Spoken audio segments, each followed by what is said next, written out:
This is the Brain Over Belly podcast, solving the puzzle of obesity with Dr. David Brown of Idaho BMI. Exercise, it's important, but it's not the key to losing weight. And all proteins are not created equal. Today, Dr. Brown explains the 6 best reasons to exercise, plus the right proteins to eat to feel right. Here's your host, Rick Dunn. We are back. Dr. Brown, hello. Hi, Rick. Here we are. Exercise and protein. Can't wait to get into this. Mobility and meat. 2 topics people talk a lot about. They blog about it. You see it on social media. You see it everywhere. Let's get into it. Dr. Brown, what is the first thing we need to know when it comes to exercise? There's a lot of voices out there, a lot of opinions. I think, from my perspective and what I do, the most important thing is that, yes, I want people to exercise, encourage it, but not for the reasons you typically think about. We usually, or at least we typically think of exercise as being valuable in burning calories. I'm going to go to the gym, burn some calories, and that's going to help me maintain or lose weight. It always shocks me how much I have to work, and I'm like, I only lost 87 calories, right? I feel like I've been riding this bike for 3 hours. Yeah, it's incredibly inefficient in burning calories. And, you know, like you say, you'd have to go run hours and hours and hours to burn 1,000 calories. Yeah. If you want to burn off that lunch that you had this afternoon, it's going to take you forever. Yeah, so that's not where the value of exercise is found. It's very important, but not for that reason. So if exercise is not good at helping me lose weight, it's not a bad thing to exercise, right? No, not at all. What is it good for? Well, a lot of things. Very important. And I would say a list of 6 things. It's great for the brain. It's good for lowering insulin resistance, helps reduce inflammation. It really helps also increasing a person's metabolic rate or increasing metabolism. Okay. Also, you know, this idea of, we've talked before about this process called autophagy, Greek for auto-eating, basically renewing several different elements in a person's body, cells and proteins and all kinds of things, helping to stimulate that process of renewing and recycling things in the body. And the last one out of the 6, I would say, is just maintaining the ability to move in a healthy way throughout a person's lifespan. So if we're going to get specific with all of those things, let's go back to better brain health. How does exercise help me with my brain? Well, a lot of things. It helps reduce your stress. You don't have any stress, do you? Never. Okay, that's good. Helps reduce stress and anxiety. You know, people get the release of endorphins, which feels good, the runner's high. Yeah. That's very important, but it helps to reduce stress and anxiety. It also helps to maintain brain cells. There's this chemical. It's called BDNF, brain-derived neurotropic factor. Exercise is something that causes release of that chemical in the brain and elsewhere, but that really helps to maintain healthy brain cells, and actually there are places in the brain where we can generate new brain cells, and that chemical is very much needed in that process. So if you want to maintain memory, lower anxiety, stress, exercise is a very good thing. And then my notes say sleep. That's exercise correlates to getting good sleep then? Yeah, absolutely. So, and the evidence is pretty clear, whether it's cardio or resistance training, exercise helps with the quality of sleep as well as duration. So people fall asleep faster and they have better sleep when they're exercising regularly, which that's very important for the brain, as you and I have talked about before. Yeah, you've gone over that a number of times. Insulin resistance. How does exercise help us with that? So insulin resistance. Think of a bank account. Think you have a savings account, and you can make deposits. You deposit money in that savings account. And imagine that you have no way of withdrawing that money. You could have sound very fun. Yeah, you could be Elon Musk and have $1 billion in that bank account, but if you can't get it out, it does you no good. Right. Well, we're sort of doing that with our bodies in our modern lifestyle. In other words, we all can store energy in the form of fat, but with all these poor habits that we have today, we have damaged our ability to access that fat and withdraw it, to use it. And insulin resistance really is one of the fundamental ways where we have damaged that pathway or the ability to withdraw that stored energy. Basically, people think of diabetes and you have a lot of sugar in your blood, glucose. Right. In insulin resistance, the insulin that your pancreas makes, it is not effective. It's not as effective at signaling to cells to take the sugar in the blood into the cell. And that's ultimately why blood sugar goes up, is that insulin isn't working well.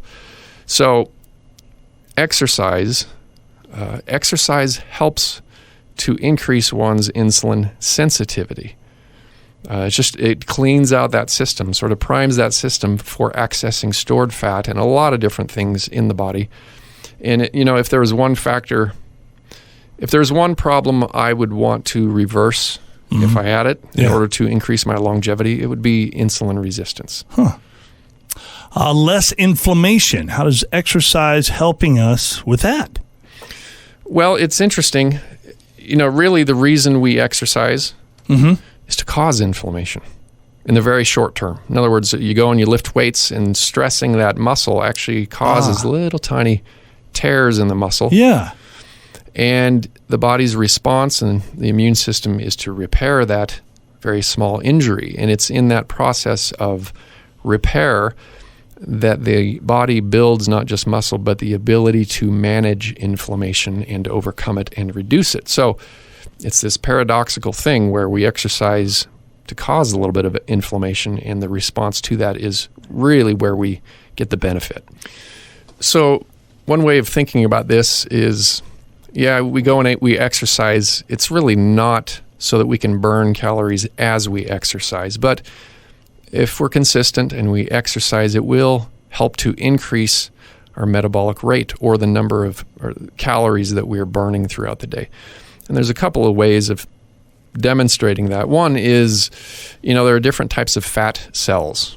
There's white fat cells, which is what we typically think of. I got a belly or fat someplace. I got a few of those. That's white adipocytes, or white fat cells. We also have something called brown fat cells, and babies have a lot of these brown fat cells.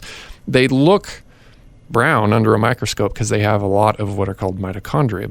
Basically, those fat cells, their job is to essentially burn fat and to create warmth, energy in the form of warmth. In the case of a baby, it's to keep the baby warm. Babies can't shiver. And so they need some other means of maintaining body temperature. And that's one of the ways they do it, is by having a lot of brown fat. Well, the traditional thinking is that as we age, we get older and mature, we lose brown fat. But more recent research shows that it's a really good thing to maintain brown fat. And that's sort of easy to see. The more brown fat we have, the more fat that we're burning. So, and you can look at these graphs, and they show that body mass index, most people are familiar with that, how heavy they are compared to their height. The higher the BMI or body mass index, the more overweight a person is. That correlates inversely with the amount of brown fat a person has. In other words, the less brown fat a person has, the more likely they are to be overweight. Interesting. So it's hard not to think that that's connected. But the bottom line is that exercising is one of these things that stimulates the maintenance and growth of brown fat cells. And so in that way and others, it increases a person's metabolism. What about autophagy? Autophagy. What is that? We've talked about it. We have? Yes. What is it? Back to Greek. Autophagy, self-eating. Okay. So we all have in our bodies what are called senescent cells. These are cells that are old, dysfunctional, causing problems, causing inflammation, even maybe generating cancer cells. So they're not good. We don't want them. Autophagy is a state in which the body recycles those things. Fasting is something also that causes this to occur, this autophagy. The body gets this signal that it needs to become more efficient, sort of a lean, mean fighting machine, and so it realizes it needs to cycle through things and get rid of stuff that's not working. So exercise, whether it's cardio or resistance training, helps to stimulate autophagy, which of course is connected to inflammation and insulin resistance. All these things are connected. They work hand in hand Absolutely. together, all 6 of these things. Yeah. Mechanics of movement, that's the last one that you discussed. How's exercise helping us with that? Yeah. I mean, that seems pretty basic. Yeah. Or maybe not. It's probably the most practical or easy to understand. So research shows that we hit 40 years old and we start losing muscle mass. It's just sort of the cycle of life. And that loss of muscle mass has huge implications on how long we live and how healthy we are. One of them is just the basic issue of mechanics, how I move. As I lose muscle mass, I move differently. And there's more wear and tear on the joints. And so people develop arthritis and difficulty with joints. And over time, there can be so much atrophy in muscles that people start falling. And we hear that all the time. Somebody, 80 years old, they fell and they broke a hip and they never recovered. So the basic idea with that is, look, when I'm 75, I want to be able to get down on the ground and do stuff with my grandchildren and go fishing and go to the hardware store and lift what I need to lift. So it's really not to become this bulked up bodybuilder. It's to live life the way we want to live life. Right. And that's what I mean by that is just being able to move in a truly physiological way that's healthy instead of breaking down as is so common. So these are all good reasons to exercise. I almost never exercise, which is a bad thing. It's kind of nice to go over all these things and you do think about when I'm 75 years old, because I'm 50 now and I can feel it. Or if I go for a long walk and my joints start hurting, or I start running and I go, God, I can't run the way I used to run. It's different, and it's because I never do it. If you do that day after day after day, those joints are going to start feeling better. You're going to feel better. And then when you're 75, you can roll around on the That's the floor. idea, yeah. You exercise, I'm assuming. Do you exercise? How often do you exercise? What do you do? So I exercise 6 days a week. I'm a morning person, so it's the first thing I do, really, leaving the house, go to the gym, and I work out. People can choose all kinds of things, all kinds of ways of exercising. I encourage people to choose something you enjoy doing and be consistent. I do resistance exercise, so I lift weights. I think... So you don't do a whole lot of cardio then? You got me. Why do you laugh? I like to say if I had to choose, which of course I don't have to choose, between resistance and cardio, I would choose resistance. I think probably there's greater value in building and maintaining muscle. They're both great. They're both recommended, including by me. But that's what I do. I lift weights. I do resistance exercise. I enjoy it. And so that's what I do. Now, okay, so you do that because you enjoy that. But what are the benefits from that? What are your goals with your routine that you go through? Goals, all the things we've already talked about as far as longevity and movement and that type of thing, metabolism and brain and sleep. But my goals as far as lifting weights, you mean, or?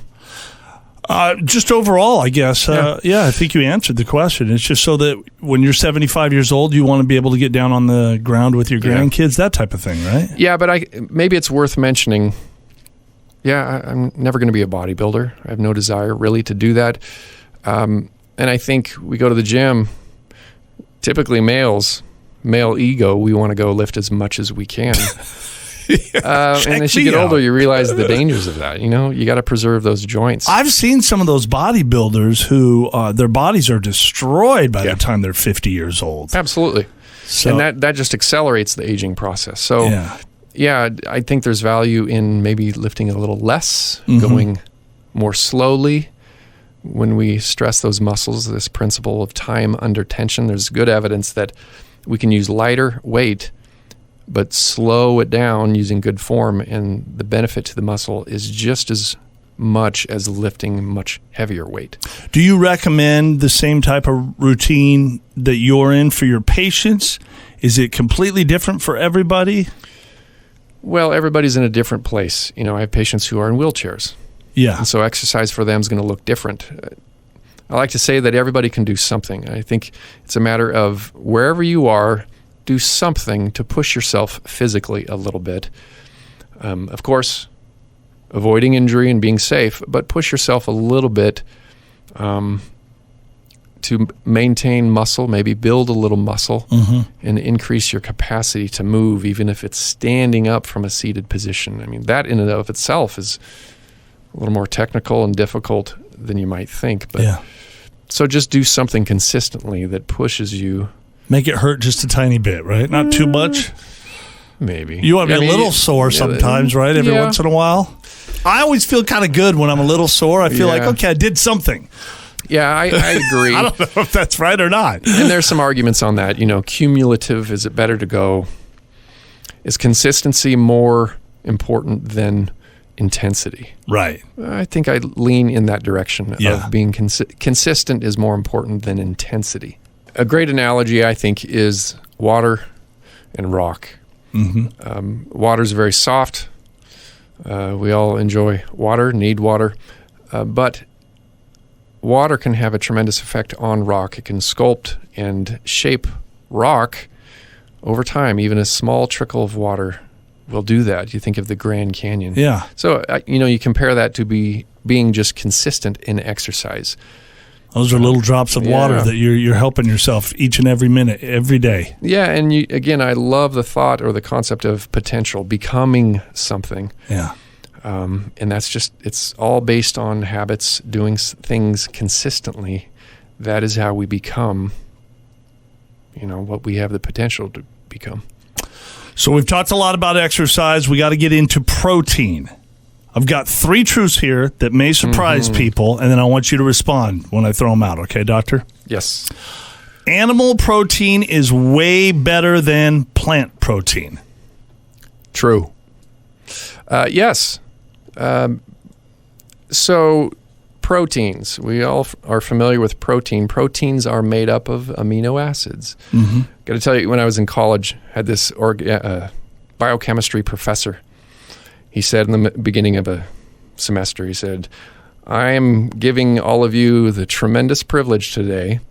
If it was Plato or Socrates, they would have just died for the opportunity to learn the structure of the 20 building blocks of human life, and that is the 20 amino acids. So anyway, everybody laughed, and we had to crank through and memorize these 20 amino acids. Proteins are made of amino acids. Some of those amino acids we can't make, and so we have to get them from another source. And those that we can't make essentially all come from animal sources. So being a vegan's not necessarily the absolute best. There's vegans out there that want to strangle you right now, Dr. Brown. It's the reality of it. It's not an opinion. It's it's very, very difficult to get many of the essential amino acids from a plant source. Right. We're built to consume animal products. And so, yes, that's one reason, is that we can get all of the amino acids that we need from animal sources. But even if you look at a nutrition label on a plant-based food product, they'll give you the number for the number of grams of protein. Well, that's very, very flawed. One of the components of protein or amino acids is nitrogen, which is an element on the periodic chart. Nitrogen, very important in those amino acids. Well, when food is tested to determine how much protein is in there, it's really all that is done is looking for the amount of nitrogen in that food product. And it turns out a lot of that nitrogen is not part of protein. So in other words, it's not an accurate number. Gotcha. The amount of protein in a plant-based product is much lower than the label says. We have learned that you can't just trust labels because people put them on there. You got to ask questions. You've got to do research. Yeah, there are nuances to this, and you just can't take something for face value. It was like the Atkins diet that we've talked about in the past. It's like, what is that really? Because there's so much misinformation out there. People just don't really know what they're doing with that. Agreed. Yeah. Protein drinks are not as good as people think. I agree. Okay. There's this perception that consuming protein drinks every day, there's something magical about it. I used to do it 15 years ago or something. This idea that, I'm building as long as muscle. You slam that down and you're good for the day. That's the key to healthy metabolism. Yeah. I'm not convinced of that at all. I think the protein in real food is much better for us. Mm-hmm. And there's a study published year and a half ago that looked at some of the popular protein shakes and tested them and actually found heavy metals in those protein drinks. So I was already neutral on protein drinks before that. And when I saw that, I'm neutral to slightly negative on protein drinks. So do you think they're bad for you then, or they're just not as good for you? Or is there just a big, huge gray area there? I think it's a lot of unknowns. Okay. I just don't think they're very good for people. They're certainly not as good for people as people think. Okay. You don't need as much protein as you may think. Another area of tremendous controversy. If you go back to that concept of autophagy, where your body in the right state, right conditions, recycles things. Well, one of the things it recycles is protein and amino acids. And the body is just so elegant, so incredible how smart it is. It's not going to just dump something that is a valuable resource. Right. And that includes amino acids and proteins. So if a person has a healthy metabolism, healthy immune system, low inflammation, and they get into this state of autophagy, the human body can recycle protein and amino acids, and I think that contributes to maybe a lower requirement for protein in our diet than we may think. And Are a lot of people in that state, do you think, or the majority of us know? Autophagy? Yeah. I mean, it's a cycling thing. It's like sleep. It's like fasting. Okay. There are certain things in a healthy person's Drinking life. a whole bunch of water. Yeah, fasting will stimulate autophagy. Having ketones around in our bodies, that also contributes to a person going into this state. Exercise, sleep, so if we're doing these things consistently, we're going to be probably always in some degree of autophagy, but we just want to optimize that regularly. All right, we've gone through the three truths. Now I want to ask, what kinds of protein should I be eating? If I want to be healthy and I want to feel good and I want to look good and I want everything to be heading in the right direction, what kinds of protein are we looking at? I think meat and eggs are the best sources. That's it. Short and sweet. Full stop. Meat and eggs. But ultimately, proteins from animal sources. Cheese. I eat a fair amount of cheese. Some people react to it, or they don't like dairy products, or their bodies don't do well with that. But meat and eggs are the most nutrient-dense foods really out there. And so we get the most from them, including the protein content. High-quality proteins on meat and eggs. And again, there's a lot of products out there based on plants. Soy is everywhere. It's not a great source of protein. No. Go get a steak. Yes. I'm okay with now you're that. talking. What about fasting or not eating as it relates to exercise? So I know of people who will do these prolonged fasts. 5 days, 7 days. No food, water, electrolytes, vitamins, and they will do their normal workout routine. There's a guy I know of who on keep working out their normal routine as they're 3-4 days into this, and they're not eating anything. No. But they're healthy from a metabolic standpoint. They're adjusted and adapted to this, and they're just as strong and explosive on day 7 as they were on day 1. Wow. So, I hear people talk about or ask the question about exercising on an empty stomach. I do. I drink a lot of fluid, but I think there are advantages to exercising when we haven't fueled up or eaten anything or protein shakes, anything like that. Right. I think we're more likely to go into that state of autophagy if we're exercising while we're fasting, or at least haven't eaten. But that's a controversial thing, and you hear a lot of different things. That's my opinion, and I think it's right. Well, I would imagine you think most of your opinions are right. Well, everybody does, right? Everybody does. You got to know something to get to where you are. Let's recap. So what we should be doing when it comes to protein and exercise. Let's just kind of go through the whole thing real quick here, Dr. Brown. You want me to? Yeah, I want you to do it. What do I know? So relating to exercise, consistency, number 1. Okay. Do something you enjoy. Yes. Push yourself a little bit. You do want to increase your capacity for cardiovascular function or endurance and strength. Right. Avoid injury. Don't fall into the trap of ego and trying to lift too much than you should.